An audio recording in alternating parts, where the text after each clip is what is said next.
Hello, everyone. Hello. The YouTube tells me I'm live. Thank you so much for joining me today. It's Sunday, the 18th of May, and we're here for a half hour of practice together, practice through, Sun and Moon Yoga Studios YouTube portal. It'll be a very quiet kind of movement today. Let me change that aperture a little. Very quiet kind of movement. And the first part will settle and arrive. Quiet movement meaning I think we're just going to work with the breath. So you want to make sure that you get what you need to be comfortable. You can be sitting in your chair. I sort of wish I had set up on my couch. It's messy over there, so I'm going to sit over there. Hello, Steve. Hello. Thanks for letting me know you're here. It's real helpful to see a chat there as I'm streaming live. I know some of you are here later with me, and I love that as well. Um, Steve, I appreciate you letting me know of the technical difficulty last week. I did go and re-record the segment. It cut off for some reason after 10 minutes or something happened. The screen went blank. So here we are. So let's arrive. And as I said, that arriving can still be gathering what you need. And I want to make sure I'm going to grab another cushion here for under my knee. You could be lying down for this practice. You might want to move around a little, and even as I guide us through arriving, you can be moving around a little bit and still sensing the sense of the ground. I love beginning with ground. So my three cues to arriving are ground, sound, breath. They're general cues. They mean they mean a bigger thing, but those words are like keys that get us into the doorway of what the Buddhists, I think it might be the Zen Buddhists call the gateless gate. We think there's a something to pass through, but it's right here. By the way, as I begin, I want to, maybe I already did this, I forget. Thank you, all of you who join in this practice, and those of you, all of everyone who joins Sun and Moon as students, or whatever way you participate. Some people become volunteers to earn their weekly class at the studio or on virtually. Staff, all all who make this possible. I was recently asked, I've been interviewed about the studio, and what was the last question she asked me? Is there anything else you want to say that I hadn't said yet? She asked me a bunch of questions about myself, about the studio, and I thought for a moment, and I realized I wanted to thank the students, everyone who's ever showed up, who shows up. It's so vital that we show up for ourselves. One of my beloved meditation teachers, Adyashanti, he used to pass on this teaching from his teacher, that his teacher used to tell them, teach that one of the most important things to do is stand in your own shoes. So here we are arriving, and as many teachings, I used to be a little puzzled about that. Feels like my first interpretation of that was responsibility, or no, independence. But like with the cues of ground, sound, breath, and like with many teachings, and especially the very terse ones that have come down through the ages, there is usually a world of discovery underneath them.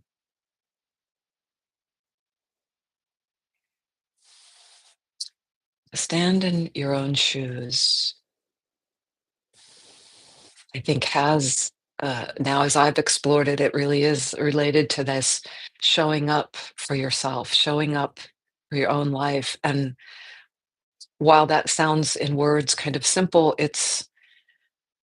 there's a teasing out of what is our true path, to really tease that out over and over again because of the forces of our mind, of the world, of distraction of all kinds that for some reason, maybe it's for as one teacher, I think Satchidananda was asked, why is there this suffering in the world?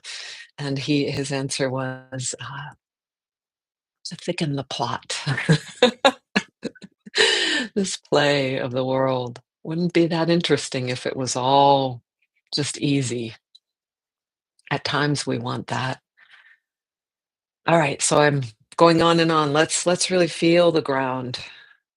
And that's our way to arrive right here, to feel it through our body, through the way our body, the wisdom and architecture of our body feels gravity.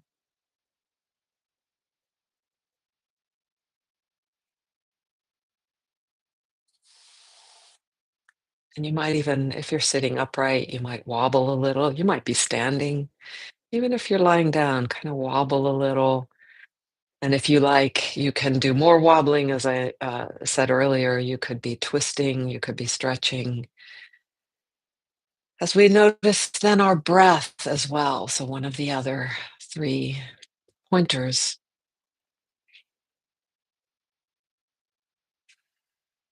coming to love our breath.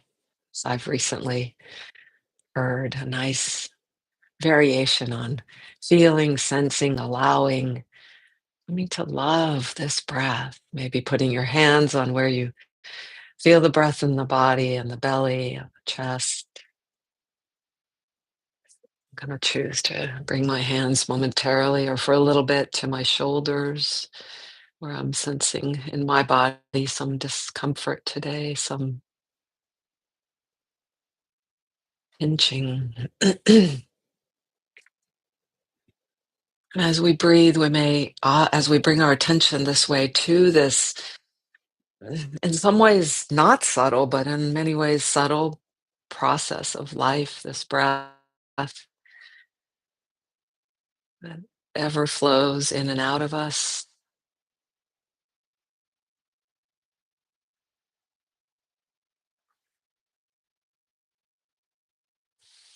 We may sense, I lost my train of thought. You may sense, I got it, I regained it. You may sense where you're holding tension, and very automatically, even without thinking about it, as we just look, as we just attend, so we simply can come to be with ourself. And we often hear this phrase, oh, I'm full of phrases from teachers and teachings this morning. We hear this phrase, just be. How do we just be? Not so much do, but just be. We're not human doings, we're human beings. And something I've been discovering lately is in a sense, we are in relationship to ourself, which sounds strange. It sounds like it fragments and fractures ourself. But there are these many aspects of our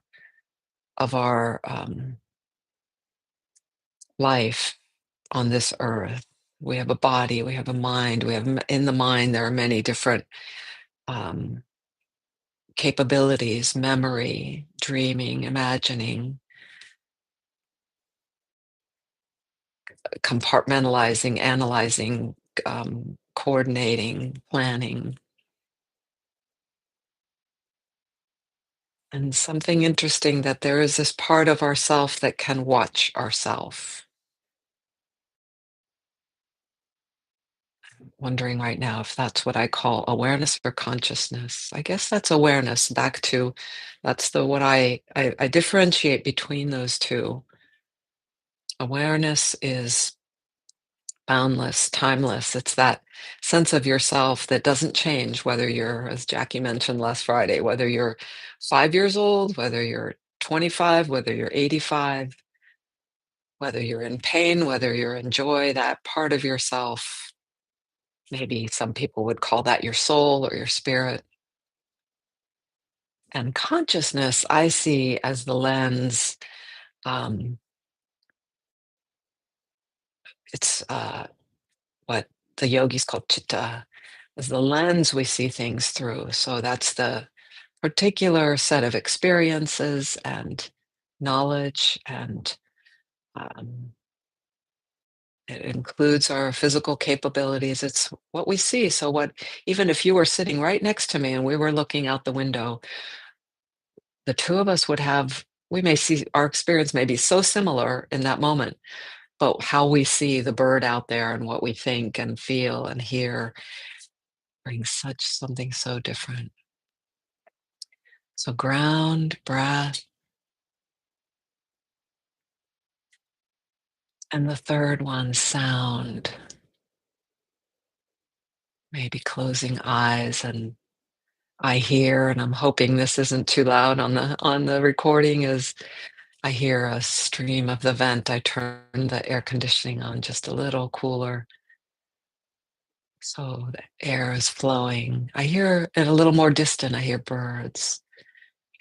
And then realize as you're listening, the distance, the sound out there, connecting to in here. The hearing would not be possible without the certain mechanisms in our ear and certainly our brains, nervous systems. So sound is code word for the longer sentence, sound and space around. So even though we're so focused on just ourself right here and now, we are not separate from anything else.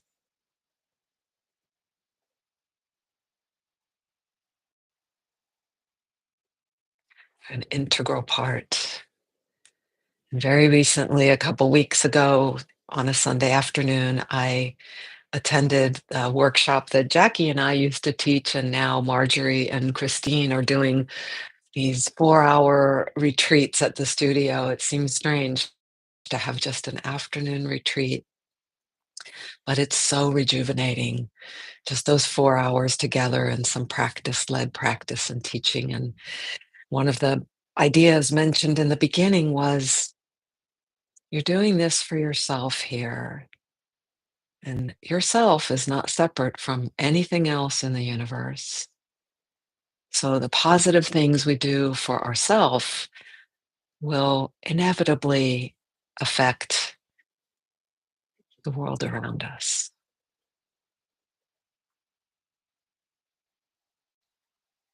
And so perhaps now, if you've been moving around, come to a bit of stillness so we can be with our, be more focused on the breath a little bit more. I've been promising to delve into this inquiry practice that I often bring a little more. I think I did in the last couple weeks. But let me just say now that as we attend, and as I'm inviting us to notice aspects of our experience in the here now, it's we're naming things, and to just become more aware of that faculty, and aware of how we might be judging what we're naming or what we're finding, the layers that we add. But that is one capacity of our mind. It's extremely useful that we can. It helps us to discern and choose whether it's you're going to eat the olive or the grape, which may not be that consequential, but it could be. Whether you're going to take a rest or go for a swim. Those sound like not such big deals, but often we are have to make uh, more consequential decisions. And all of them affect our life. And this naming is part of the process. And it's important, as this one poem uh, tells us, to um, be able to put down the naming. That's another story. All right, so watching the breath. And if you feel like you need more movement, and I might do this myself, I might raise my arms as I'm breathing in. Yeah, I need that today. I'm going to raise my arms, maybe pause there for a moment, and then breathe out as I bring my arms down. So that movement, and you might take your arms forward one time, to the side more another time. Really nice, nice. What does that mean? Let me refine that in a moment. Nice to add the pause after the in breath, a pause after the out breath. And I'm going to take my body a little bit to the side. What I mean by nice to add the pause is useful in the way of it helps us pause of habit. The wonderful faculty we have of habit. If we didn't have that, we would be burdened with having to learn everything, learn to drive the car every time we get in. But habit can be a runaway train. Okay, I'm going to clasp my hands behind me and then gently lift clasped arms on the inhale, lower on the exhale. So we're just watching our breath, and then I'm going to have you now count, not the phases of the breath, but at the end of an exhale, and that pause is a 1. And then the next end of the exhale, the pause after it is 2. And then the next is, and then let's do 2 more rounds of just counting to 3. 3 full cycles of breath. You could be moving still with the breath or not moving.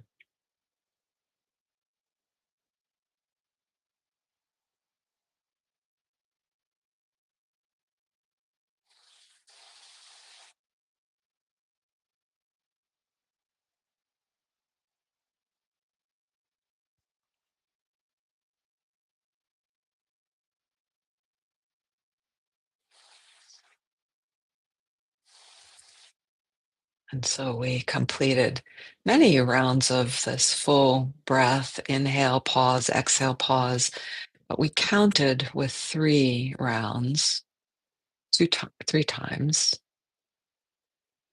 And now just let go of the counting.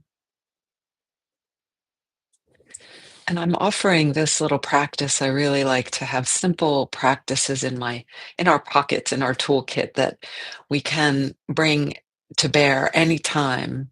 And it's super useful. Many teachers have guided me this way, to just pause in your day. And you might be driving, you might be at a red light, you might be feeling a little tired, and you just sit down and take 3 rounds of breath that you count. And the way you breathe, whether you take a bit deeper breath on the inhale, longer on the exhale, pauses, no pauses, that doesn't matter. But just bringing this practice of counting, stopping, pausing, and counting 3 full breaths. And you might take note now. I'd like to do this. This is part of that inquiry, getting to know what our thinking is. Just see what's happening now, maybe through the pointers of ground sound breath, maybe just in stillness. Is there something different in your shoulders, in the breathing itself, and the feel of breathing, in your emotional, energetic tone,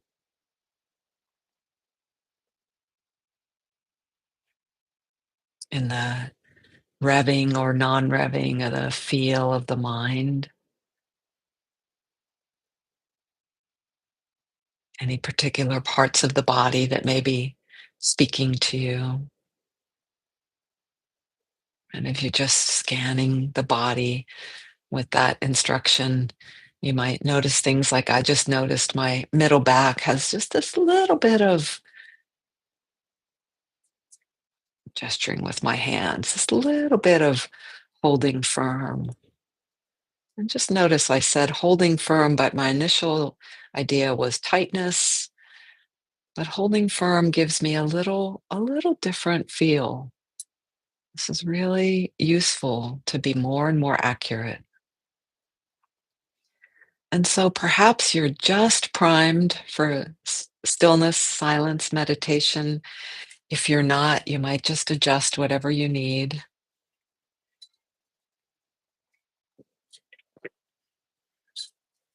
Our approximately 8-minute meditation. So I bow to bring us into this practice, which is different than what we were doing. We did a breathing practice, a moving practice,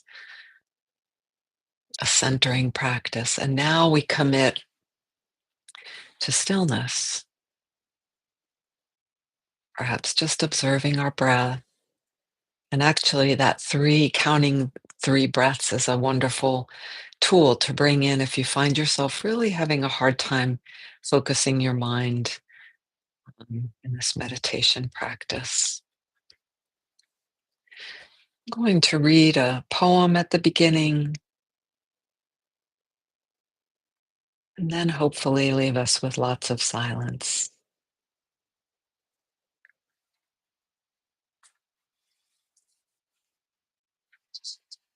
The poem is by Ron Padgett. It's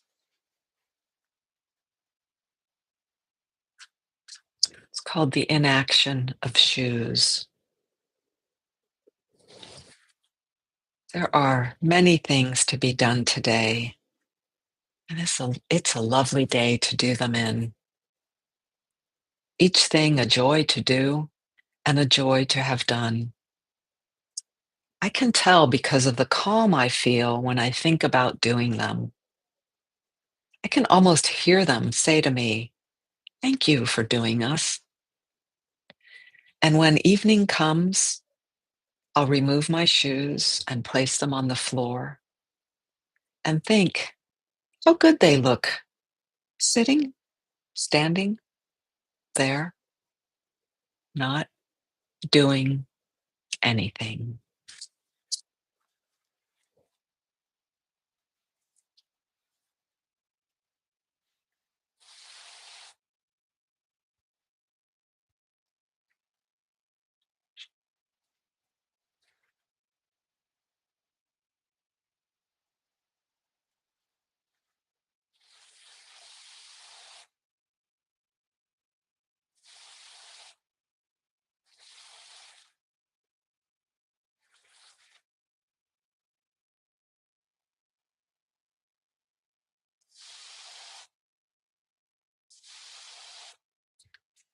Perhaps like me, you wrestle a little bit with the commitment to stillness.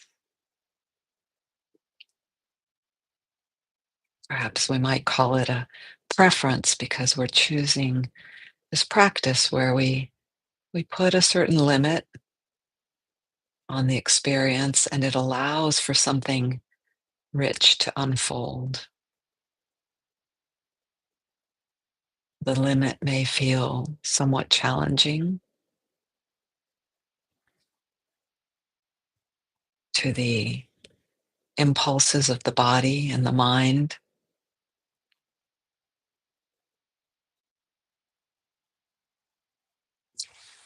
It's sort of like a fence around a few acres or a large yard.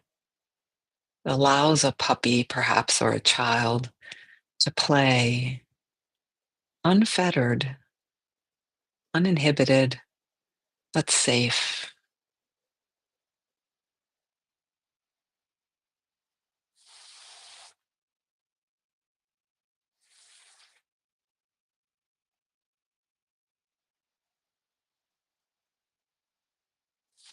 It's not exactly the analogy I wanted, but the analogy I'm looking for the message of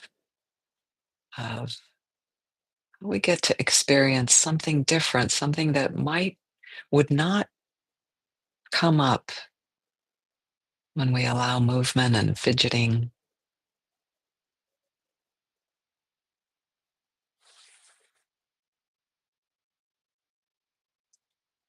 We create this container of stillness,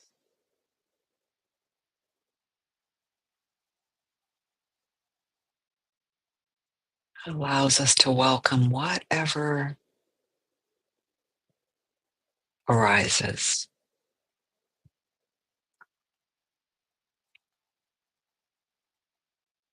And here I too am searching for the right word for me. Welcome, entertain. They're close, but they're not it.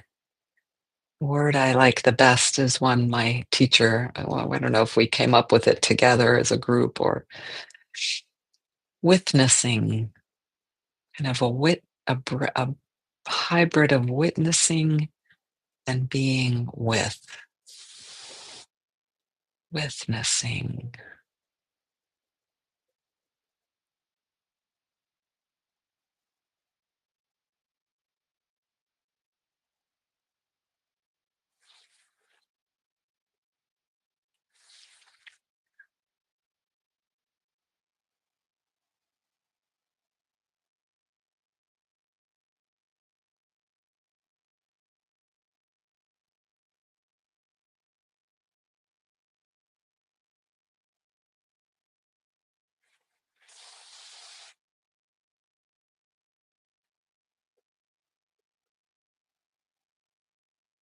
And in this field of awareness, the boundless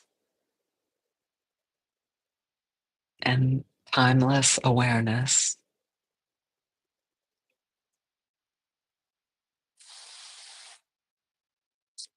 nothing is rejected.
Everything that shows up to you, whether it's a feel of calm, an irritation, sharp pain, something that makes you laugh, or something like gifts for you.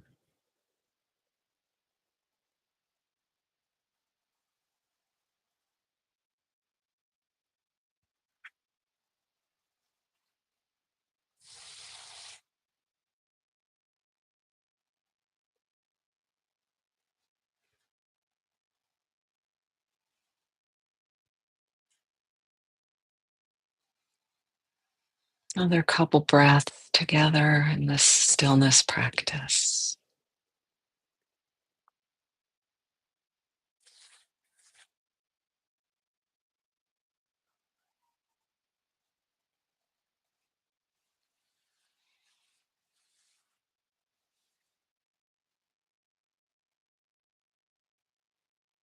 And I bow, bring my hands together in front of my heart and bow to bring our practice to a close. And you just might simmer for a moment, just again noticing what is what's the feeling tone, what result of our half hour together is here.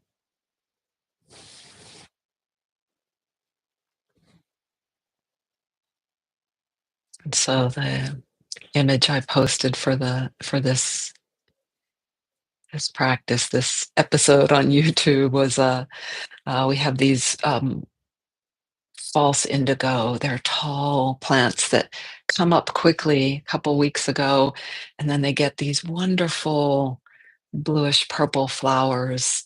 They're already past bloom. They went quickly. But last week there were all these bumblebees enjoying the nectar there.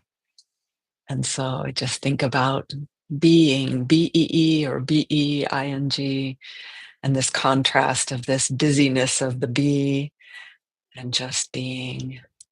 Both are needed, always being, always becoming, but we seem to go into the becoming, the action so much more easily, and I've been reminded lately that especially when we feel like we're really confused and we're not sure what to do and we have some new challenge and we're just thinking and thinking and thinking what should be next and researching and just seem stuck. Dropping into being, into just being is so vital, is so where we find our truth, where we find how to stand in our own shoes. Thank you so much for joining me. I will, copy the poem into the notes sometime, maybe later today or tomorrow. Um, I'm intrigued by that poem. Thank you so much, Steve. Thanks for being here and for practicing together. Enjoy the day, enjoy your week. Check out sunandmoonstudio.com. See you next time.